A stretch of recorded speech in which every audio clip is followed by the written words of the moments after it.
like it's just, you know, Bake me delicious gluten-free brownies, let me tell you. Yes, I did. The kid can bake. So the process when it works is, of course, to not be panicked. I have found a lot of support in having community of any kind. Like I have a couple of different writers groups. One is a Wednesday day at a friend's house, which ends up being like 89% gossip and like 11% working. But that 11% is actually something to hang your hat on. And I find the way my mind works as a writer is similar to the way it is when I'm preparing a role, and it's just to check in. Like, if you speak to your characters, they will speak back to you. If you leave them alone for days at a time, it's like picking up a conversation, an old thread that you sort of forget where you are. So anything to get yourself in the habit of working a little bit every day on a timer, just one page, you know, it all kind of helps keep the momentum.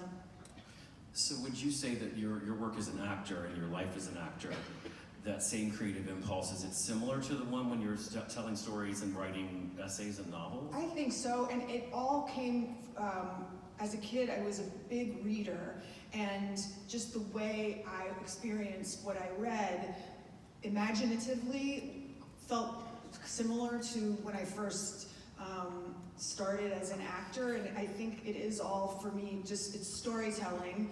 I remember there was a commercial at the time for fake butter that there's like a Greek goddess in it, or Mother Nature, and when she finds out that the fake butter is not real butter, she says, "It's not nice to fool Mother Nature." And I was given that line in a school play when I was like in 2nd grade, and I got a laugh, a better laugh than here. I'm pretending that I remember that commercial, and I know a lot of you do. And I just remember thinking that was such a powerful, not even a powerful feeling, it was just such a connection with a story and a character I was playing, and so yeah, it is connected to me. I didn't realize until we were on the road with this, I learned about your first commercial. Yes, I'm going there. Could you tell us about that experience? Because I want to hear those lines again out of your mouth. I was first cast in a commercial for Walmart sweaters, where, thank you. Braggart. I had to say, hot chocolate and cold nights. Ooh. Someone needs to find that on the intranet. I want to see it. I always say, you know, there were a lot of people, I went to theater school, and some of the actors I came up with didn't feel like commercials were a good use of their time and talent. And I think it was such good practice. Like, I used to teach a little acting class back to my grad school where I would say, one of the hardest lines to say in the English language is not from Shakespeare, it's "Welcome to Chili's." Because it's so hard to strike the balance of like friendly, but not making fun of it, but not insane, but not hating the job, but not like it's so many things, you know? Well, I was in a Chi-Chi's commercial, and I had to say, "Welcome to the Fiesta." And after a while, you just don't know what you're saying anymore, and then they cut me out of it because the director said I didn't have enough boyish enthusiasm. I don't mean to make this about me, but I have issues I need to discuss with the public. Well, speaking of the book, there is let's call it a character in here named Old Lady Jackson, who is a friend of mine. If you've read the book, or when you do, you'll know about her. She's a good friend we call Uncle Peepaw Pancake, and they very much enjoy a 4 p.m. dinner time. Can you tell us about how that character started in your life, lady? It's so embarrassing. But so when I started on Parenthood, it was the first time I was playing a mom who would not have had the child as a teenager, and I very much wanted my TV kids, who are still two of my dearest friends, Mae Whitman and Miles Heiser, I really wanted them to think I was really hip and cool, which is something that hip and cool people don't need. And I found myself kind of being mommy-ish to them, and they were so young when we started, but I didn't want to play, like, I wanted to be like one of their peers, kind of. So I was like, I created a character that I'd be like, hey, I mean, I don't care if you get another tattoo, but old lady Jackson might think 12 is too many. And so and of course they saw through it immediately because they're genuinely hip and cool. And they were like, oh, old lady Jackson thinks so. And so it became kind of a person in our lives. And then May always says that she's old lady Jackson because we've both been in show business the same amount of time. She started at age 5 with like a chicken nugget commercial. And so now, I don't know, old lady Jackson is like, and we do genuinely go to dinner at 4. I blame you.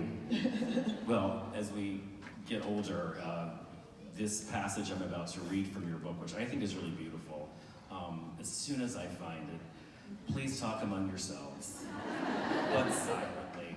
No,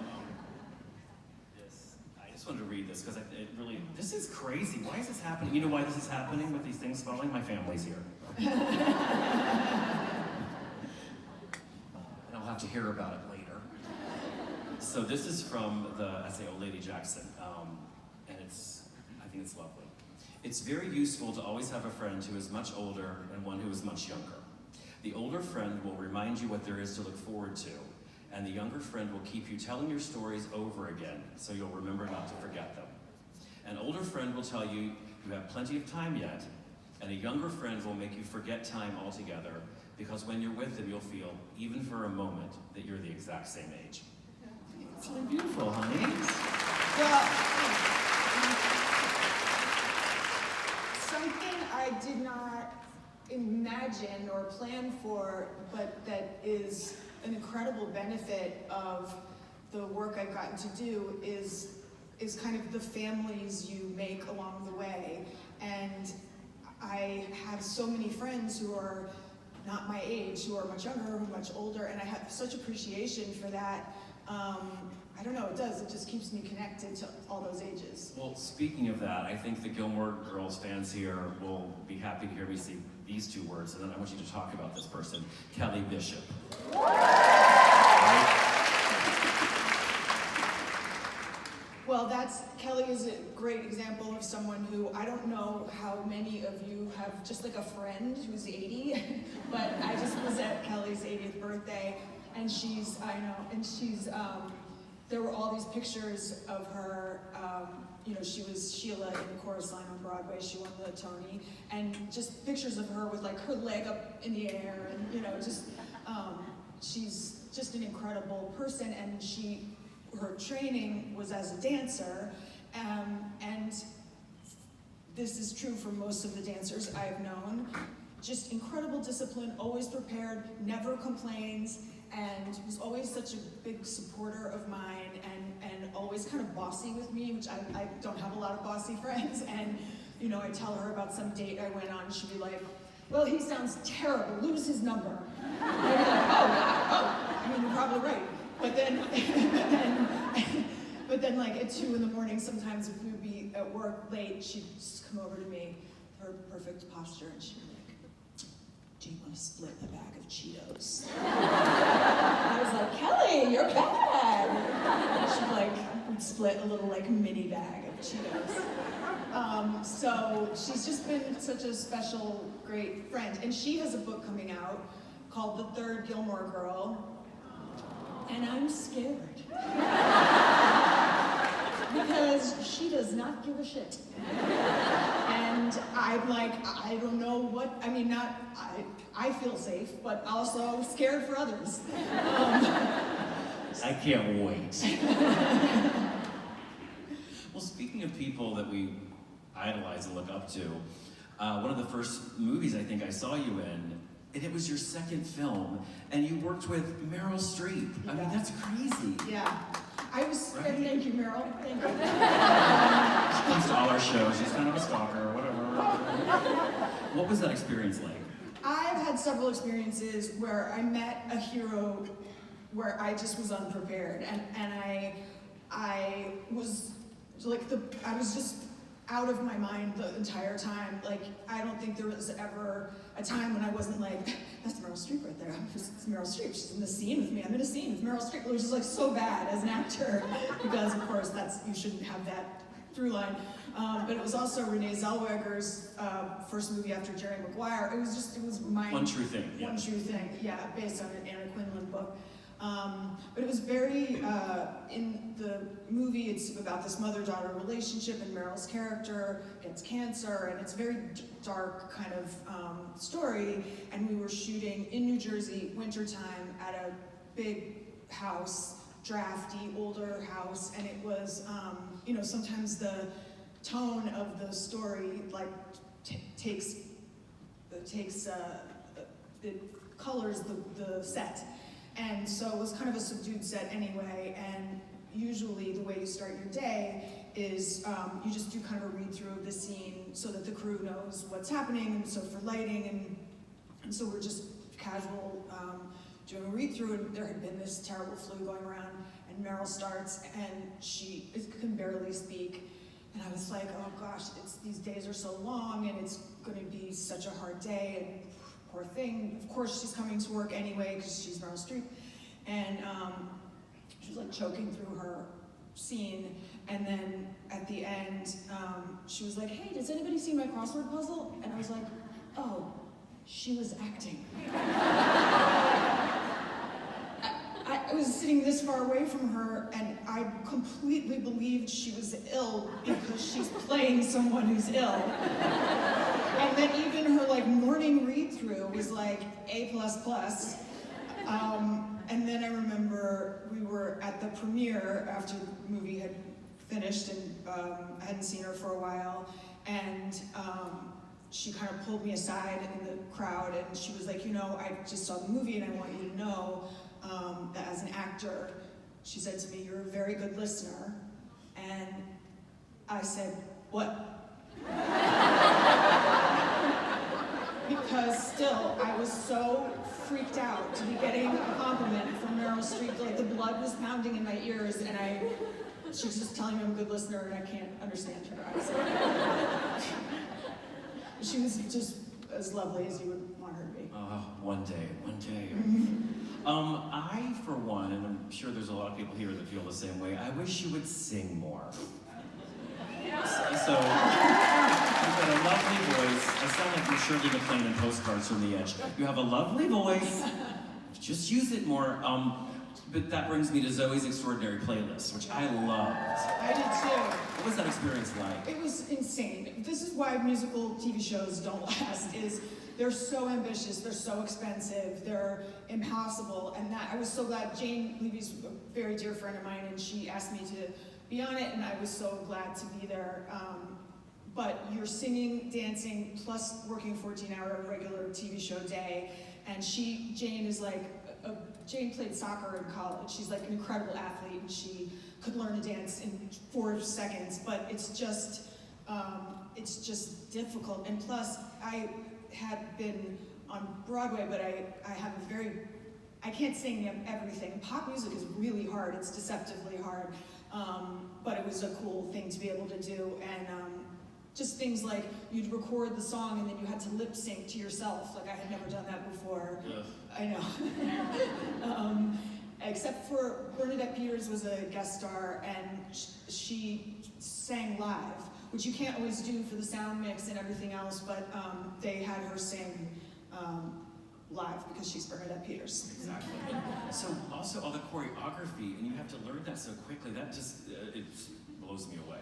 Yeah. So how soon before those dance numbers did you have to learn those dances? I mean, sometimes on the day, because you'd mark it in like a stage or something, but frequently we were on location, and so— In Canada. In Canada. Oh, I love it that we were. And so it would be like tape on the floor to say, okay, here's where the stairs are going to be, or here's where the wall is, and then you get to the location, and you'd be like, wait, the stairs and the wall, or where? Like, so you were kind of relearning the routine every time you did it. It was a lot. Wow. So thank you for that. You're on Instagram now. What happened? What's going on? Listen, guys, I like to really make sure something's gonna catch on before I join. 20 years later. I don't know, just Twitter became silliness, and I do like having a way to speak to people and tell them what we're doing, and but I still, it takes me like an hour and a half to do every post, and I'm like terribly, I'm afraid like I'm gonna send out like my contact list or something, like I like don't understand what is happening, so. We had a few tutorials on the road in between things. And it's, for once in my life, I'm like, I know, kid, right? Once in my life, I'm like, oh, I got it, I'll show you. You're good at it. Well, it's the only thing I'm good at. I mean, speaking of Old Lady Jackson, it's like, it's a real Old Lady Jackson moment when you're like, I don't understand these filters, but I'll get it. I always say, like, the biggest difference between us is you are not a show-off, and I am a show-off. So I'm happy to show you how to show off more. Do you get recognized a lot when you're out and about? Yes, but I fear for the next generation of Gilmore Girls people because they just don't stop. I mean, now I'm meeting women mainly, but people who are like, and then I introduce my daughter, and soon it's like the daughter's daughter, and then like it's only a matter of time before some child is going to be like, why does she look like that? And so, because I'm frozen in time there, but you know, but so yes, I get recognized sometimes, and then sometimes people say, do you know who you look like? I've been there for that, yeah. I really don't know what to say. Yes, I do. And then I had a weird thing this year, you know, I go to these like spa places sometimes, I don't know why. You feel better for like 24 hours and then you're like, burger, anybody? But so I was at this fancy spa and I was having a massage and it was a guy. And first of all, if you're a masseuse, just don't talk. Public service announcement. But anyway, he was nice and he said, you know, he's like giving my massage, this is typing and massaging. And he said, you know, they tell us a lot of celebrities come here. And I was like, mm-hmm. And he said, but I've never seen any.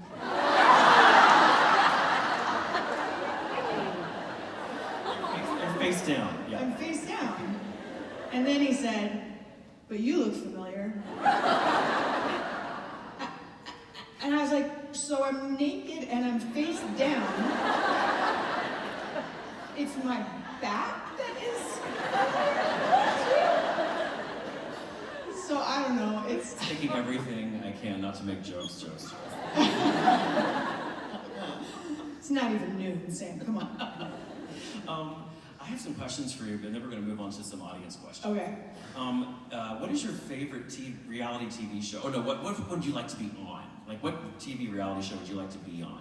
As a contestant. I wish I were good enough to be on Great British Baking. I love it so much. It's the most soothing. I wish we could just all live in that tent. Dude, they have like celebrity American ones. It's not the same. Come on. It would need to be British. Okay, fair enough. You can do accents. I think there's a scheme. I have a scheme. We're gonna get you on there. What are your favorite books right now? What are you reading right now? I just finished this book, The Bee Sting, which is unbelievable. Gotta clap. Got one clap. It's long. It's Irish. It's a dysfunctional Irish family in early 2000s. I'm reading Lady Tan's Circle of Women right now. So good. And what's the Vietnam one you were reading on the road? The Women. Okay, yeah. The Women is wonderful. You know, she doesn't need my help. It's like #1 everywhere, but it's so harrowing. It was like I kept saying I was going to put it down because it's war, and we have enough of that. But it was beautifully written. Now, if you couldn't be an actor anymore, be in the entertainment business, what do you think you would like to do? I'm very housey. I like decorating things. I don't have anything to decorate right now and I feel lost. I'm just like going to other people's houses and like, let me rearrange this for you. I would flip houses or do something in that space, I guess. Okay, all right. I'll accept that, ma'am. Thank you. We're gonna go to some of these questions from you guys. that we had to rewrite from the computer. Oh, okay. Did your editor on this book want you to cut something that you really wanted to leave in? If so, who won the battle? Oh, I think a good editor kind of takes what you have given them and invites more, actually. Especially when I worked with Jen Smith on Talking as Fast as I Can and the novel, you just get kind of a second hand, and she would just say, like, more here, or there are all these sort of phrases of like, she's like, I really feel like you could stick the landing a little better, you know, sort of metaphors for like meaning it needs like a cleaner ending or one more sentence, and so no, there wasn't anything to cut, I don't think. I was encouraged on this book to go a little deeper. I try in my essays to mainly be entertaining, but I did write about my mom a little bit for the first time, partially because my mom passed at 61, but her mom, my grandmother, lived to 101, and I know, and she just passed like a year ago, and while she was alive, I didn't want to write about my mom. It was too painful for her, so I wrote about it a little bit. In the Mochi chapter, on Mochi, yes. This reminds me that you're also moving into screenwriting now. Do you want to talk about that a little bit? So Jen Smith, editor of many of my books, and I have now adapted several of her books. They haven't been made yet, but we have one. We've gotten pretty far. I'm excited. Yeah. I'm excited. We kind of covered this already, but have you gotten a sneak peek at Kelly Bishop's new book? No, but she just asked me to blurb it, which I will happily do. And I said, please send me the manuscript. And she's like, oh, you're going to do it like a real professional. And I was like, yes. Because spoiler alert, sometimes people just write a couple sentences and they haven't really read it, but I want to read it. Now we're getting into the Gilmore Girls area. We love to watch Gilmore Girls, and it is our comfort show. Do you have your own comfort show that you go back to? I think of comfort show as something you can have on in the background because you already know what happens, and it's just like the sound of it is comforting. And for me, I guess, to some degree, that's Sex and the City. It's also, there's so many episodes, and it just came out on Netflix, which I'm sure will revive it for a whole new generation who will probably find some of it troubling. But yes. But I just like anything that's New York of another time. I miss the New York of more yellow taxis than Ubers, and just people, Tootsie, and When Harry Met Sally, and kind of Splash, just like all those kind of 80s movies. And then weirdly, and I know this is a problem, but I love watching The Godfather over and over. I love Godfather 1 and 2, and like, if it's on, I just can't look away. Is that comforting? I don't know. When we were in Salt Lake City, we did the show, and we went back to the hotel room, and literally The Godfather was on. Yes. I was like, guess what's on? Nice and bloody, lots of death. Okay.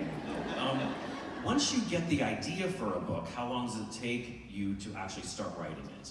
It depends. I think the essay form speaks well to the way my mind works, which is kind of having an idea that is a little more bite-sized rather than fiction just requires so much structure and plot and forethought.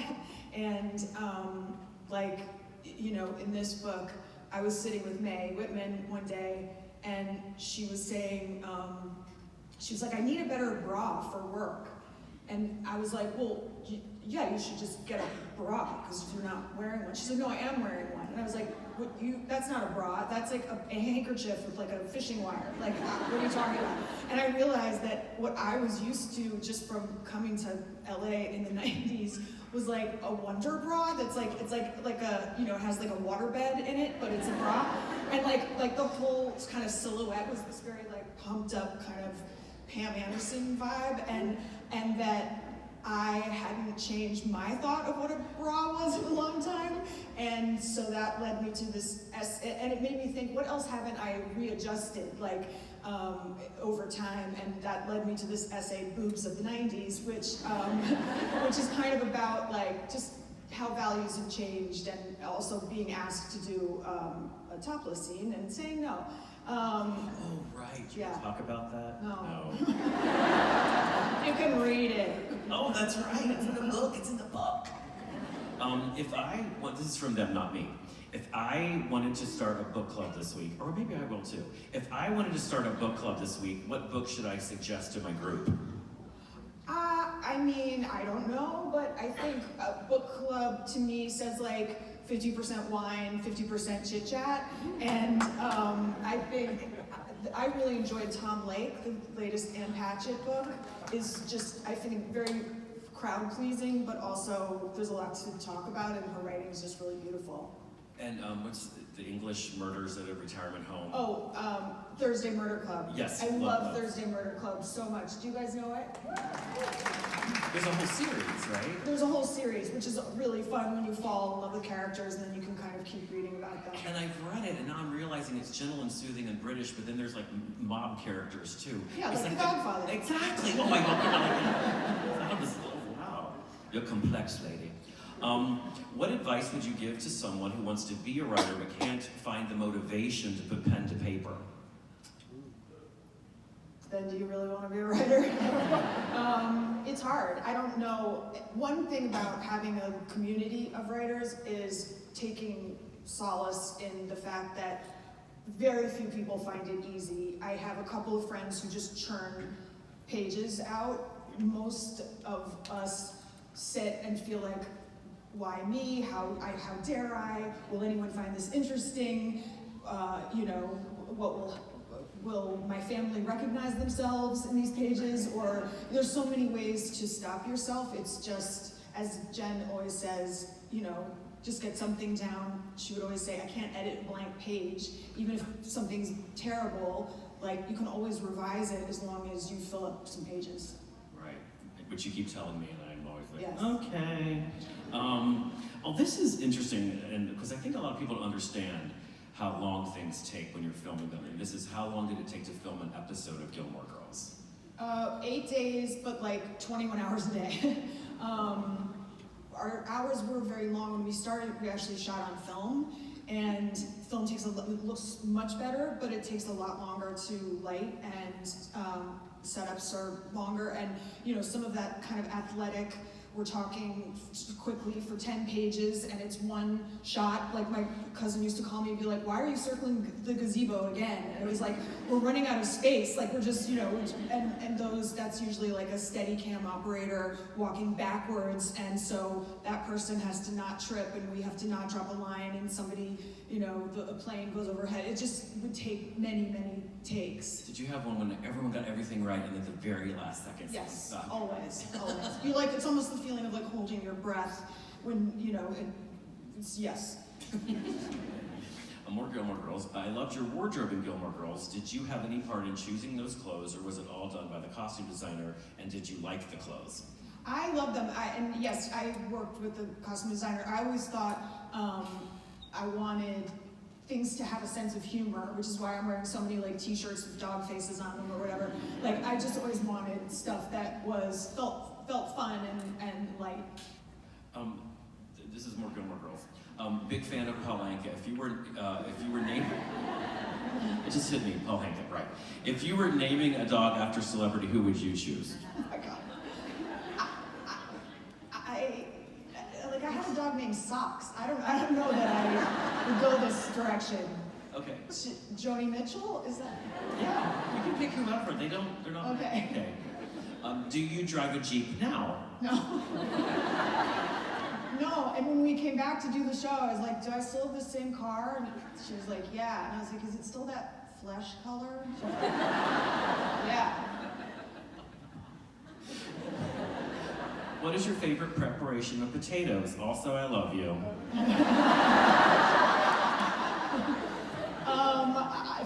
Fries? French fries? I love you too?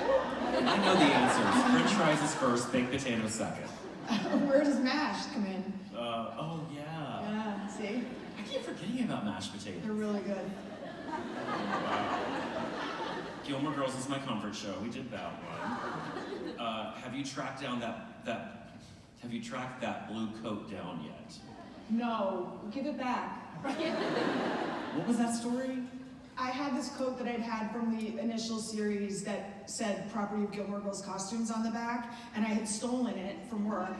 And then when we came back, I had it as my set coat, and on the last day I left it outside and it walked away. I know, give it back. And then they bought me a nice new coat, but it wasn't my old blue coat. Oi with the poodles already. Is that a question? Here's a question. Would you marry Kirk? Who asked that? No. How many cups of coffee do you actually drink a day in current times? 2. Okay. We have 2 more, and then we have to wrap it up because this lady's got to go somewhere. What advice would you give 16-year-old Rory in 2024 from Aaron? Get off your phone.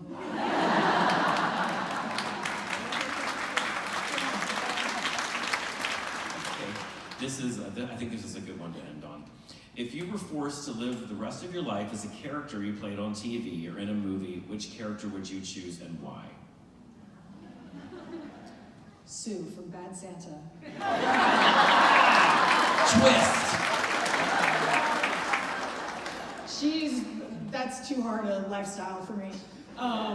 It would be, of course, Lorelai. I feel so honored to have played her in the first place and to have been part of something that has brought people together and has given people comfort, and it was a joy to pretend to be her. I would love to actually be her, and I just have so much gratitude that we're still here talking about it, and that I hear such kind things from so many of you. So I really, really appreciate it. Thank you so much, and thanks for coming today. Guys, ladies and gentlemen.